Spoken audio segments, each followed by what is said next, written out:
en esta noche. Eh, Vamos a iniciar el estudio en esta ocasión, buscando en nuestras Biblias, Mateo capítulo 22, el Evangelio según Mateo, capítulo número 22, y le vamos a dar lectura a partir del versículo número 15. Mateo 22, comenzando con el versículo número 15. Y la palabra del Señor nos dice de la manera siguiente: entonces se fueron los fariseos y consultaron cómo sorprenderle en alguna palabra. Y le enviaron los discípulos de ellos con los herodianos, diciendo: Maestro, sabemos que eres amante de la verdad y que enseñas con verdad el camino de Dios, y que no te cuidas de nadie porque no miras la apariencia de los hombres. Dinos, pues, ¿en qué te parece? ¿Es lícito dar tributo a César o no? Pero Jesús, conociendo la malicia de ellos, les dijo: ¿por qué me tentáis, hipócritas?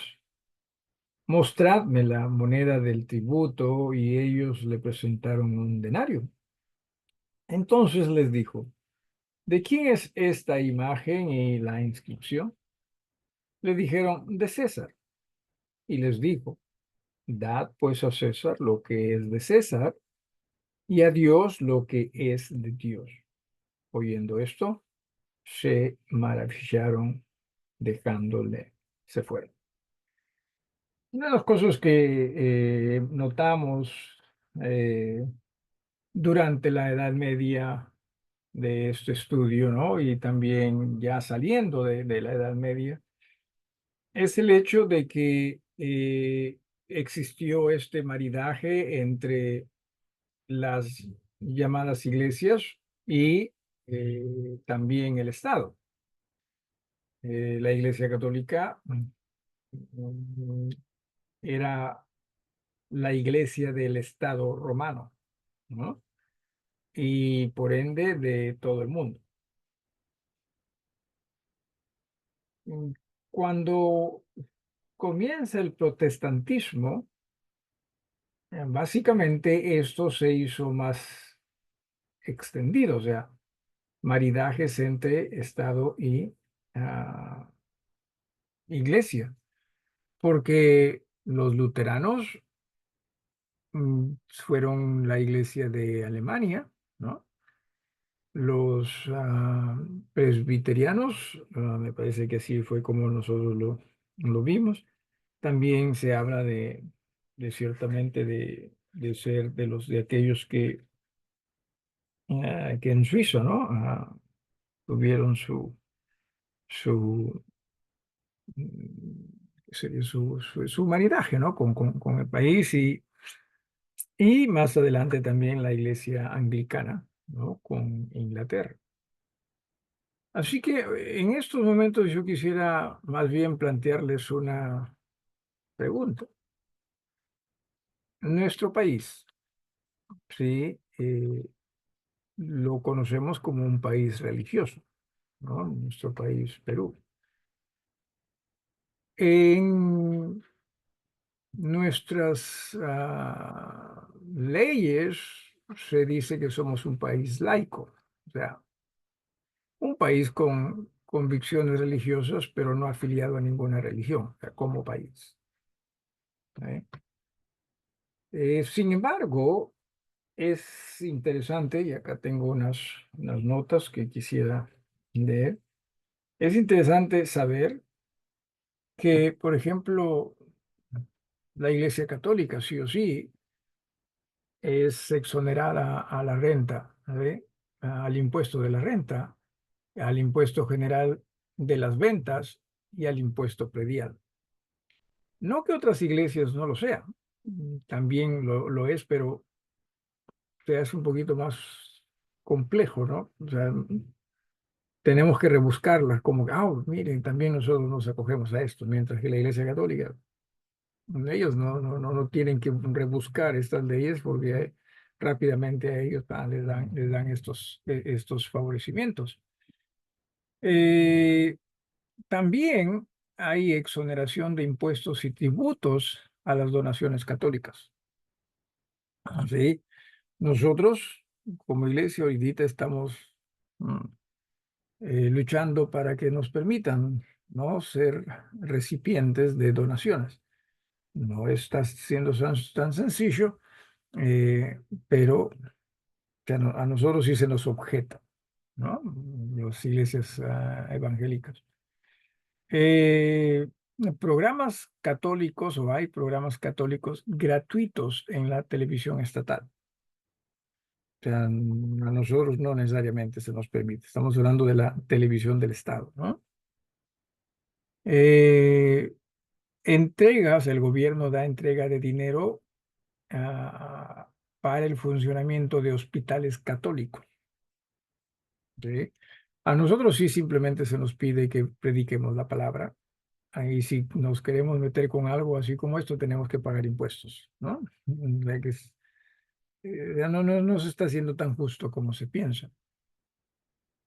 Eh, Adivine quién paga el sueldo de los profesores de religión que enseñan la fe católica en los colegios. ¿Alguno de ustedes sabe eso? ¿Quién paga los sueldos de los profesores de religión en ah, los colegios? ¿Alguien sabe? Bueno, cierto, depende del colegio, ¿no? Porque si es privado, entonces también quizás sea distinto. Pero en los colegios estatales, quien paga es el gobierno. Y el gobierno paga para que se enseñe la fe católica. Entonces, por un lado se dice que nuestro gobierno, nuestro país es laico, pero en la práctica, por lo menos, hay mucho favoritismo, ¿no? Mucha inclinación a ello. Eh, y también se entrega dinero para el servicio religioso católico en las instituciones armadas, policiales y de servicio civil. ¿Eh? El vicariato castrense es esto, ¿no? O sea, si ¿qué sería? Clérigo, ¿no?, católico quiere ayudar en las Fuerzas Armadas, la Iglesia Católica, perdón, el gobierno es quien paga todo ello. ¿Eh? Eh, Así que decía, no que en el papel se diga que nuestro país es católico, ¿no? O sea, pero en la práctica hay mucho de ello, ¿sí? Y obviamente que anteriormente sí, la ley era, el gobierno era católico, ¿no? Pero ya las cosas han cambiado en ese sentido. Sin embargo, sigue existiendo mucha inclinación hacia el catolicismo. No sé si ustedes saben algo más de esto o alguna pregunta que quisieran presentar o comentario. ¿Alguien? Pastor, creería que incluso quizás hasta tantos feriados relacionados a santos, ¿no? También, ¿no? Porque entiendo que en otros países ya varios han sido eliminados. Ujú, ujú, ya. Eh, Bueno, lamentablemente la Iglesia Católica toda su vida ha sido dependiente, sí, del gobierno, ¿no? Siempre. Y a pesar de que hoy en día es una de las instituciones más ricas sobre la faz del mundo, ¿no? De esta tierra, pero y todavía sigue teniendo ayudas de muchos países o en muchos países, ¿no? No que necesariamente estemos nosotros tratando de hablar mal de la Iglesia Católica. Lo que estamos diciendo es que, o sea, el Señor es quien enseñó y dijo a César lo que es de César, a Dios lo que es de Dios. sea, no tenemos que hacernos dependientes de alguien, porque si nos hacemos dependientes de alguien, como en este caso del Estado, o sea, vamos a tener que rendirle cuentas al Estado, ¿no? Y si no somos del agrado del Estado, hasta ahí nomás. La ayuda se corta. ¿No es así? Entonces, todavía se deja notar estas cosas en nuestro país y en otros lugares también, ¿no? Vamos a pasar aquí a compartir, ¿no? Este estudio, sí. Y a ver, déjeme, por favor. Aquí estamos. Ups, no sé si qué pasó. No sé qué hice. Ah, acá está. Me fui muy lejos. Eh, en el punto número 7, aquí abajo, en la columna del centro, se dice algo que, mire usted, también revela, ¿sí? Cómo fueron las cosas anteriormente, a favor, obviamente, de las iglesias del Estado, y qué difícil fue para aquellos creyentes, miembros de las iglesias fieles y verdaderas. En el punto número 7 decía, observe cómo fue mitigando gradualmente las severas persecuciones religiosas en Inglaterra, realizadas por más de un siglo por la Iglesia del Estado. ¿Sí? Por ejemplo, se nos dice aquí que el primer decreto, aquí, el primer decreto, ¿sí? De tolerancia apareció en 1688, después de 154 años de la fundación de esta denominación, o sea, de los anglicanos, ¿no? O sea, después de 154 años de su establecimiento o fundación, dice que se apertura, ¿sí? A tolerancia para aquellos que no eran de la iglesia anglicana. Dice, el decreto permitía el ejercicio de todos los cultos con excepción del católico y unitario. O sea, en Inglaterra, nuevamente es en 1688, 154 años después de que la iglesia anglicana llegó a ser la iglesia del Estado, recién se emite este decreto, ¿no? Que permite ya todas las otras iglesias, todas las otras congregaciones, al margen de cuáles sean, con la excepción del catolicismo, porque recuerden, sí, fue fuerte esa pelea entre eh, Ana Bolena, no, la hija, ¿no? Catalina creo que se llamó, y también Mari la sanguinaria, ¿no? Que fue católica ella.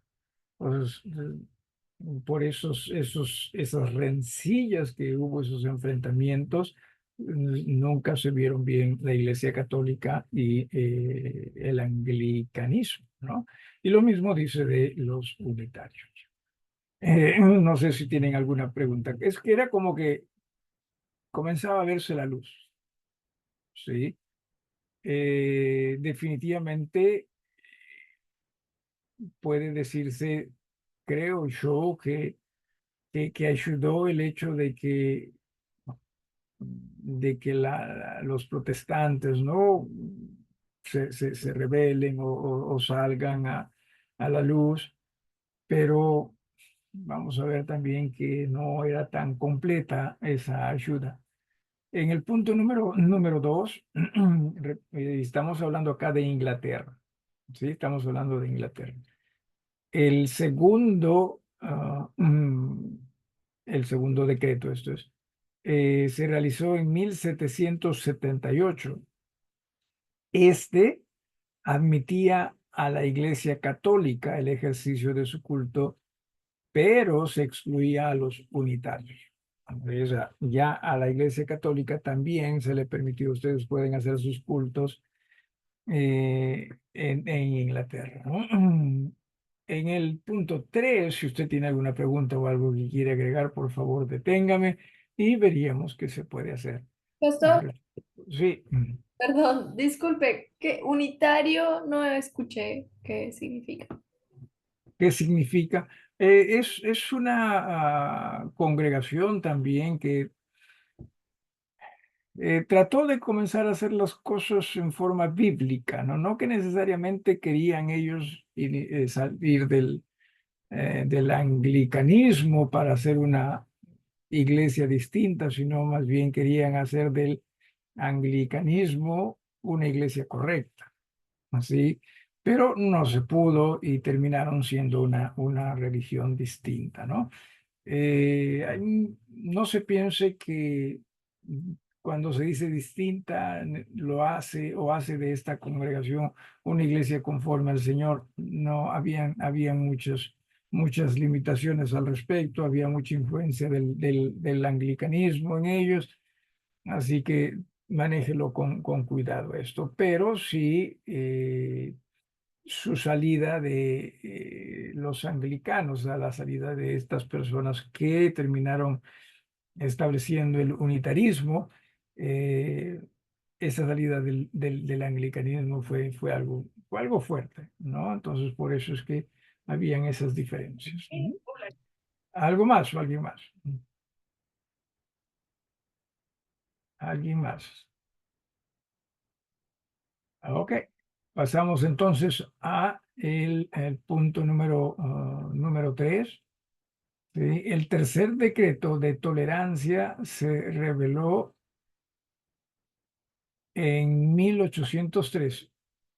Este ya incluía a los unitarios. Ya se les permitía a ellos también el reunirse, ¿no? De manera libre. No sé si hubo algún tipo de limitación, posiblemente sí, pero al menos ya el anglicanismo estaba también siendo tolerante para con ellos, ¿no?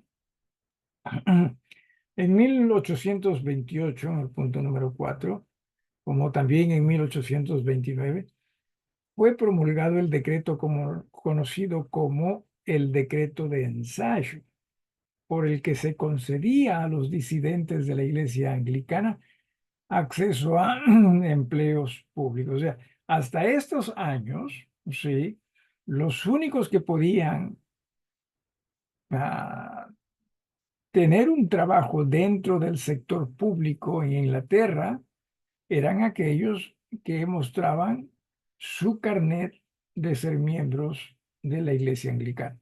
Nadie más, nadie más. Mire cuán influyente eran estas religiones llamadas de Estado. Y cuán influyentes eran. En este caso, solo los miembros de esa congregación eran los llamados a ejercer cargos públicos. Pero ya en estos años, en el punto 4, como decíamos, entonces también se le comenzó a permitir a los disidentes, a los hermanos de otras iglesias, quizás fieles, también muchas de ellas, se les permitió también ejercer, ¿no? Cargos públicos. ¿Ok? Así que todo ha sido de una manera procesal, ¿no? O sea, nosotros hoy todo lo que se ve, ¿no? En cuanto a puestos de trabajo, por ejemplo, en el gobierno, en el Estado. O sea, lo vemos como que cualquiera puede, ¿no? Cualquiera puede pedir trabajo y concursar para un cargo, ¿no? Cualquiera, dependiendo obviamente de las demandas de ellos, de la gente. Pero en el pasado, y aquí estamos hablando de siglos, ¿no? Antes, gente no tenían esos derechos. O sea, gente que no era de la iglesia del Estado, o sea, no tenían esos derechos, ¿sí?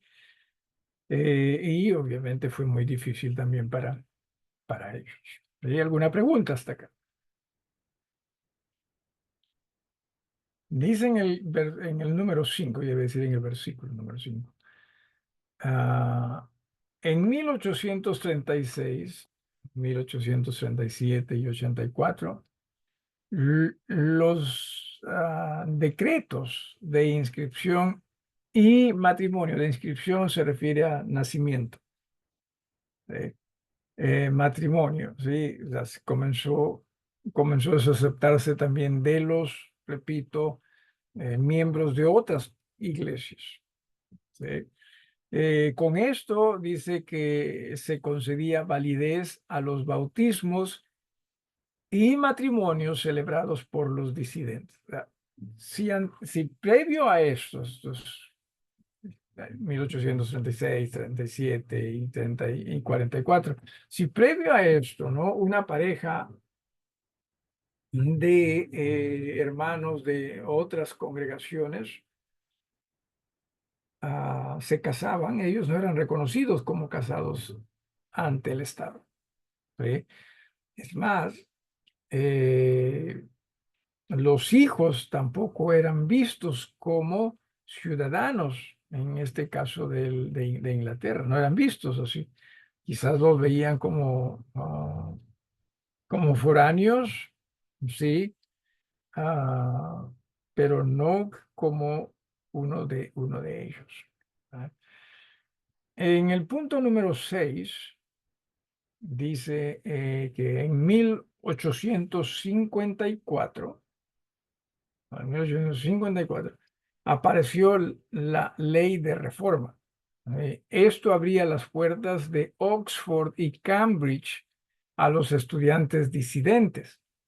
Hasta entonces, ningún hijo de disidente podía ingresar o haber ingresado a estas dos grandes instituciones. No sé si usted ha escuchado de Oxford, ha escuchado de Cambridge. Estamos hablando pues universidades muy antiguas. No sé si se puede decir que son de las más antiguas en Inglaterra, pero hijos de personas que no eran anglicanas no podían ingresar a esas universidades. ¿Eh? Eh, Pero ya con esto ocurre que ya se les comienza a permitir, ¿no? A estos muchachos para que puedan estudiar. Y Oxford y Cambridge en tiempos pasados eran universidades muy fuertes también en lo que se refería a enseñanzas de teología, ¿no? Ah, y los lenguajes bíblicos también. Así que esto caía bien para muchos. Sin embargo, no que necesariamente el cristianismo dependió de esto. Recuerde que el cristianismo siempre depende de Jesús. Hasta aquí lo relacionado con los siglos 17, me parece que dijimos, hacia adelante, ¿no? Ya 17 hasta el 19, y poco a poco ya nos estamos acercando al 20, ¿no? Con el cual nosotros estamos mucho más familiarizados. ¿Alguna pregunta, hermanos, hermanas? ¿Alguna pregunta? El desarrollo de los creyentes y de sus familias, no piense usted que fue fácil, ¿sí? Siempre perseguidos, siempre marginados y hasta también en este sentido maltratados, pero poco a poco comenzaban a ver la luz, ¿sí? Y esa luz, cierto, era por obra y gracia del Señor. ¿Alguna pregunta? Si lo hubiera. ¿Han escuchado hablar quizás de los metodistas y también aún de los no denominacionales? En religión o en realidad hay, hay de todo tipo de religiones. Y honestamente, si me permiten ustedes el atrevimiento, para todos los gustos, ¿sí? Gustos que no necesariamente sean buenos, ¿sí? En realidad no existe gusto bueno, salvo que uno diga, el tipo de iglesia que quiero es en la cual Jesús sea cabeza y nosotros su cuerpo para obedecerle, para seguir.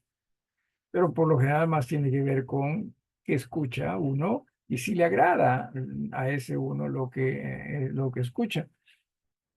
Así que comenzaron, ¿no? Diferentes personas también al ver que tenían más libertades o que los gobiernos comenzaban a dar más libertades, como que se animaban ellos y salían, ¿no? Hacia el comenzar algo nuevo.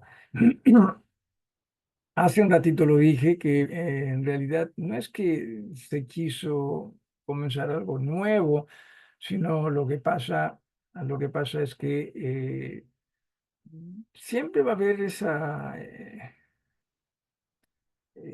amargura o ese pleiteo, ¿no? Entre un grupo, otro grupo. Así que realmente hay que tener y aprender a tener cuidado con todo ello.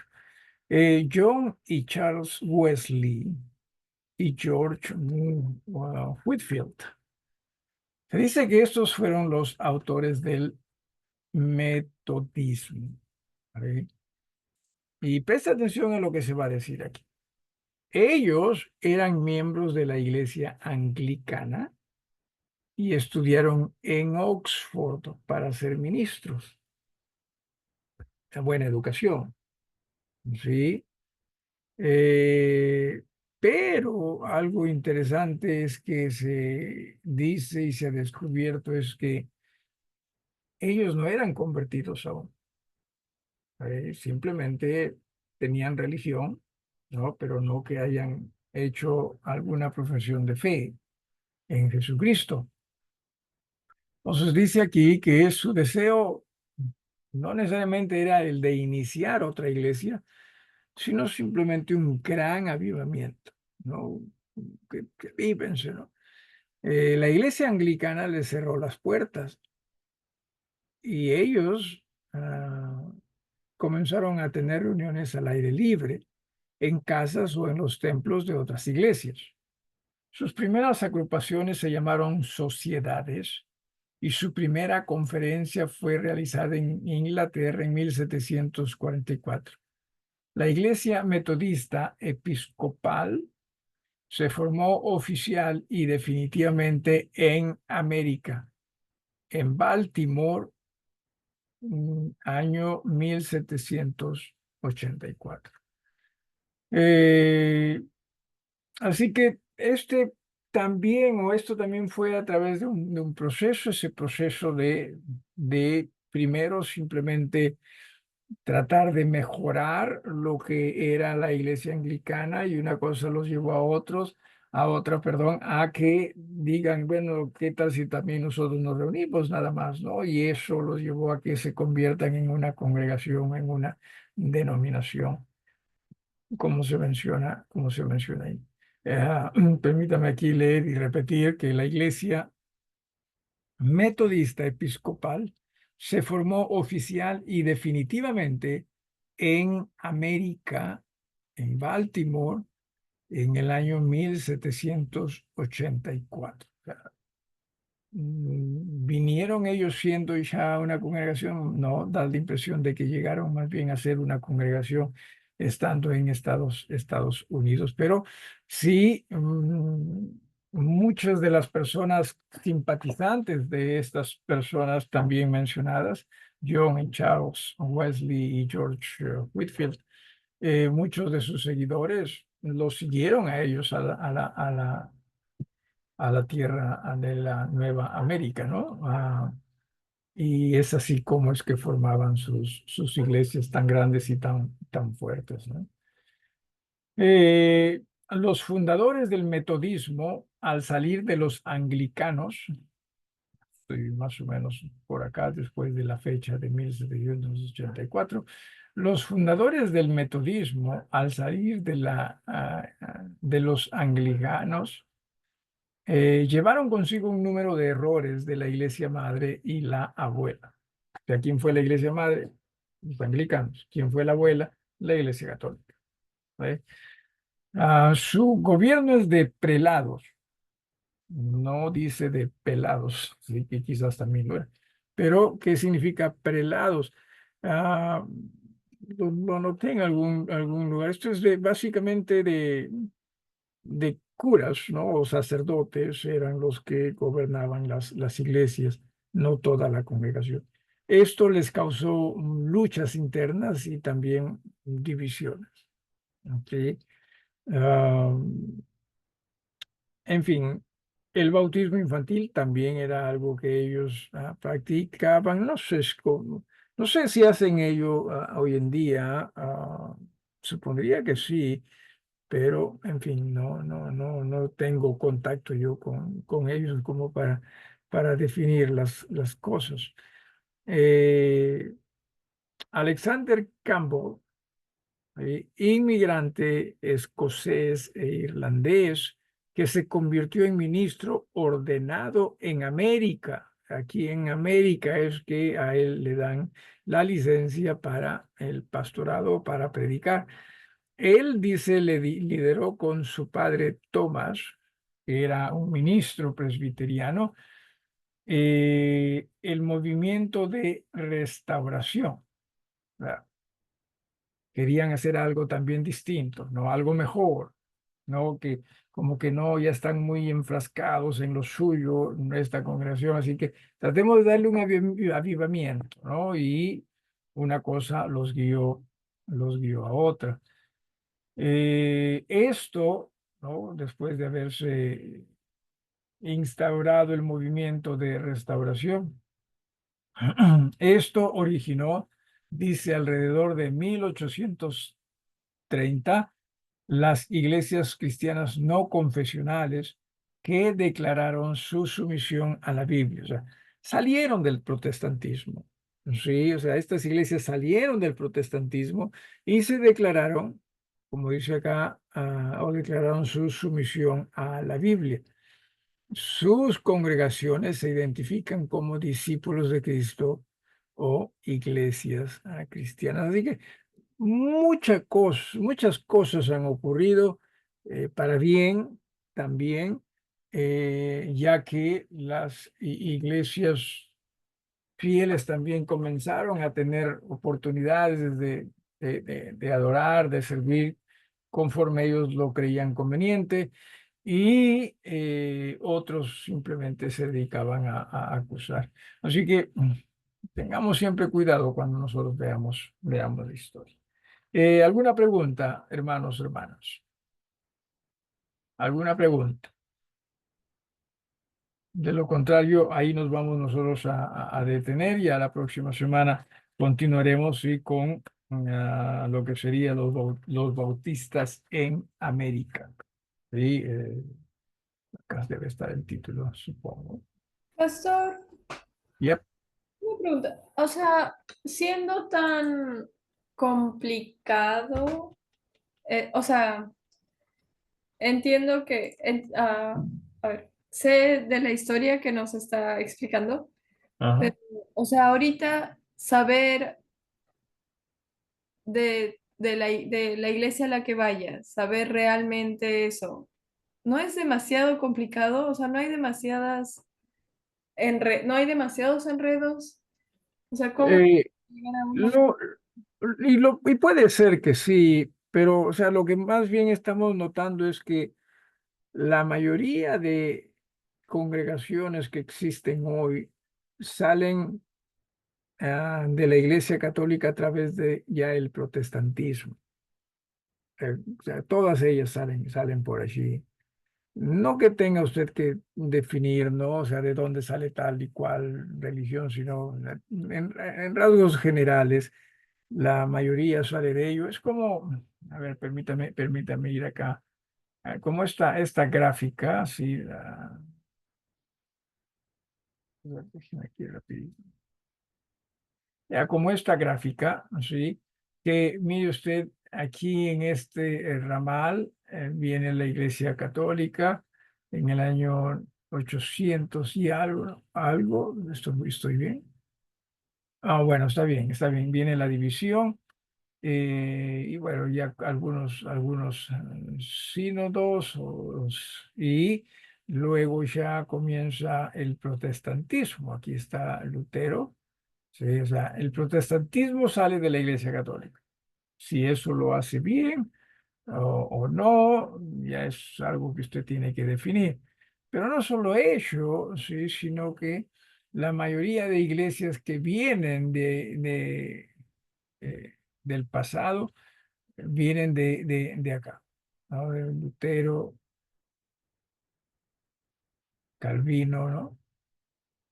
Y bueno, otros. Así que eso Pastor, es lo que pasó, ¿no? Y acá se hace pues una gama de iglesias, ¿no? O de religiones, mientras que las fieles siguen por acá, los puntos rojos. mm, Pastor, Ujú. entonces, por ejemplo, o sea, de encontrar iglesias bajo esa denominación, es muy probable que uno cuando, o sea, si es, no sé, es la única iglesia que existe en ese lugar, por ejemplo, ya, Ya. es muy probable que uno entre, va escuchando y algo haya ahí no tan doctrinal. Podría ser, como que podría ser que uno no lo note, ¿no? Ah, Pero de dónde viene también es importante, ¿no? ujú, Porque el de dónde venga va a definir si es que en realidad tiene autoridad para bautizar o no. ok. Claro. Ujú. ¿Algo Claro, más? Sí. no importaría, ah, o sea, no importaría en el presente cuán bíblico sea, sino que de por sí ya, o sea, ni siquiera es iglesia. Ujú. Como dice el dicho, ¿no? Y justo creo que el domingo lo conversé con los hermanos de Bethel. La mona, aunque se vista de seda, mona queda. No lo mencioné con los hermanos de Bethel. Fue otra que también hablaba de mona, ¿no? O de pelona. ¿Cómo has cambiado pelona? Creo que hablamos de ello un poquito. Pero sí, o sea, la mona, aunque se vista de seda, ¿no? Esos dichos populares, mona se queda, ¿no? Ah, y aquí tengamos también mucho cuidado, ¿sí? Yo no voy a ponerme a definir qué congregación sí es o qué congregación no es, si no me corresponde necesariamente a mí definir.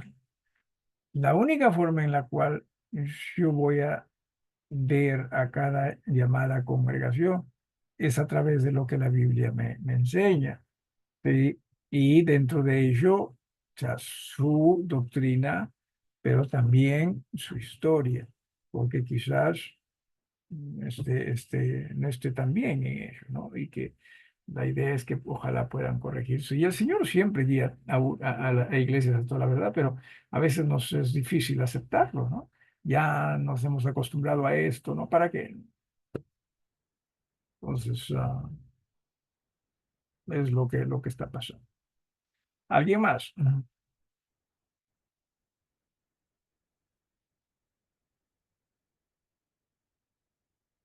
Muy bien, hermanos. Muchísimas gracias por su tiempo. Gracias también al Señor por este momento. Tendamos nosotros a ser fieles a Él y que por sobre todo seamos iglesias fieles a Él. ¿Sí? Al margen de lo que pueda estar ocurriendo a nuestro alrededor. Nos despedimos en oración. Hermana Melinda, ¿crees que podrías